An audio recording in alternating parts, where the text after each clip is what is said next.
Ayan guys, kumuha ko ng susi dito. Pagka under Lumo pala kayo, tapos lilipat kayo ng bahay. Ayun, ito, Kotika to. Bali hanggang Monday to Friday, 8 AM to 4 PM lang sila. Ayan yung kuhaan ng susi.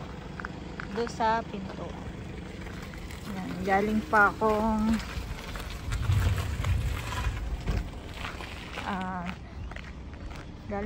sa Tusula.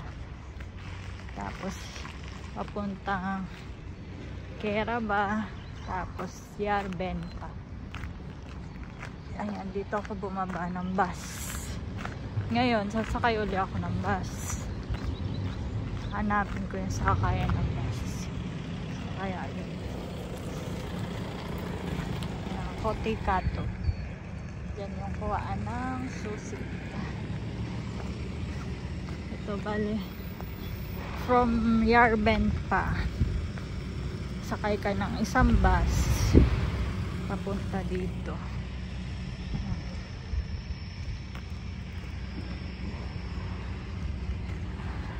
Kaya natin sakay ng bus.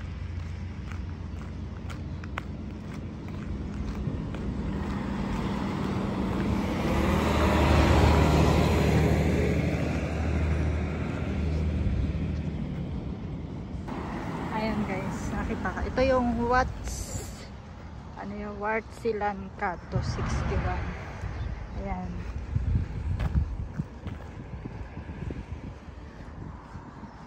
Tapos, ayun yung sakay ng bus.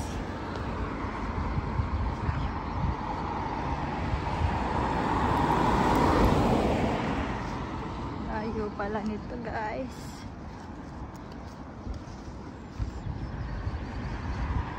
Very summer.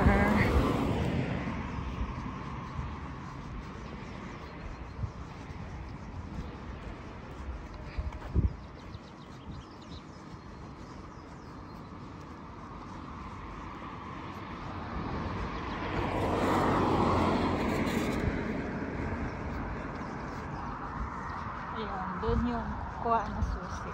Makikita niya naman.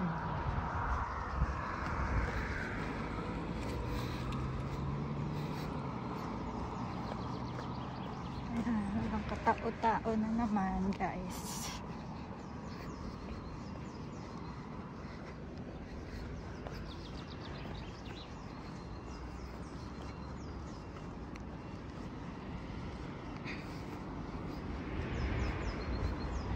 Grabe basura.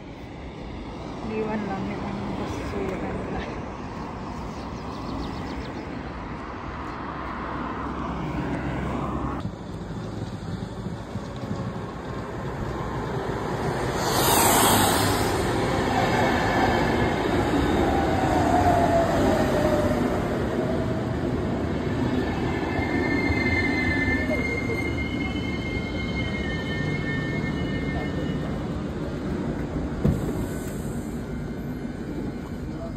How much number do we make?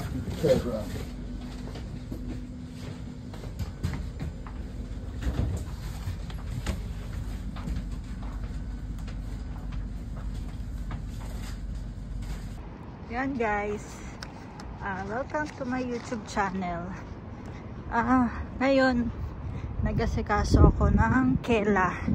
Nag-submit ako ng mga requirements dito ako sa Keraba. Pag dito sa Keraba, dito sa may Polisi. Ayan. Dito ako pumunta.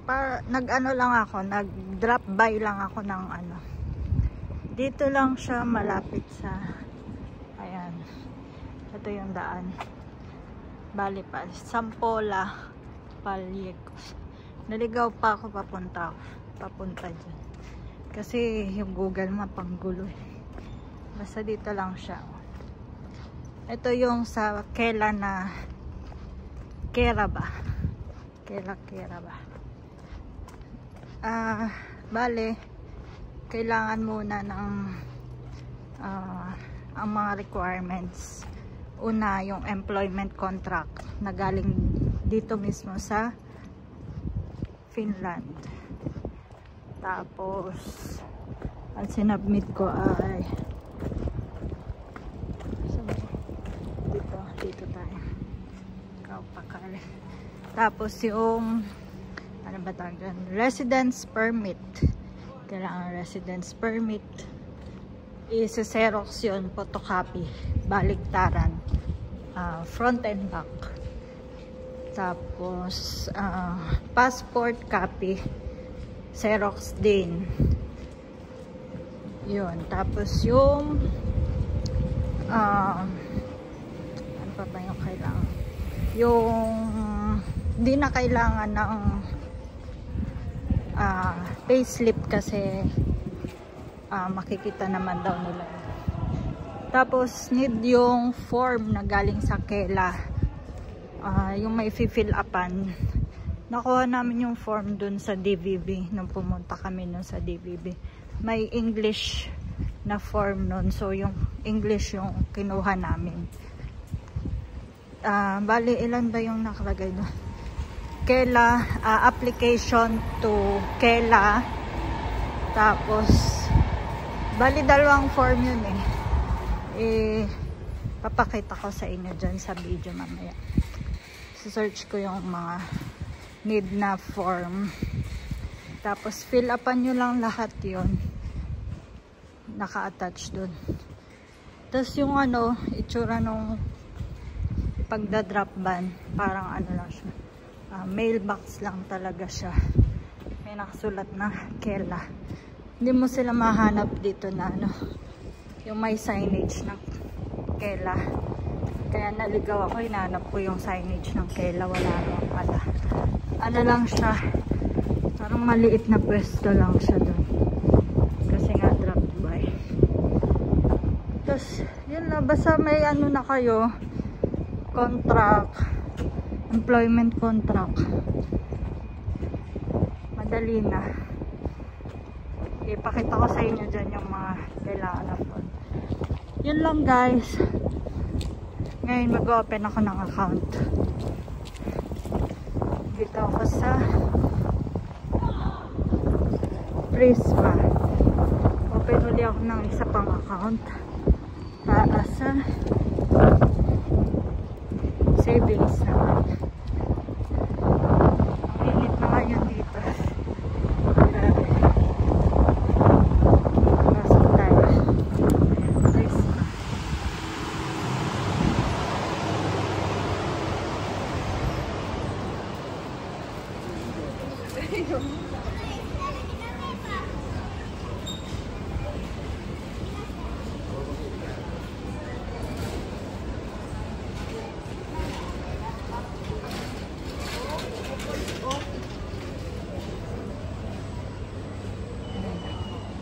Ito yung loob ng Prisma.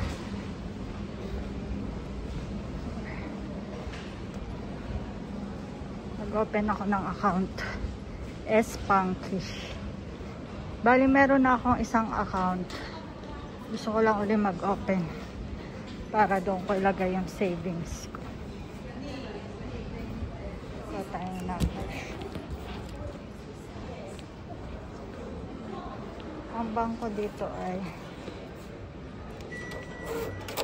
number 43. Naku, pasagpo pa tayo. Ito yung oras ng bangko. 9 to 6 AM. Pag Sabado, Linggo, wala. Bali pang 43 ako. 33 pa lang. Uy, anong oras kaya ako matatapos ito? Tagal pa nito.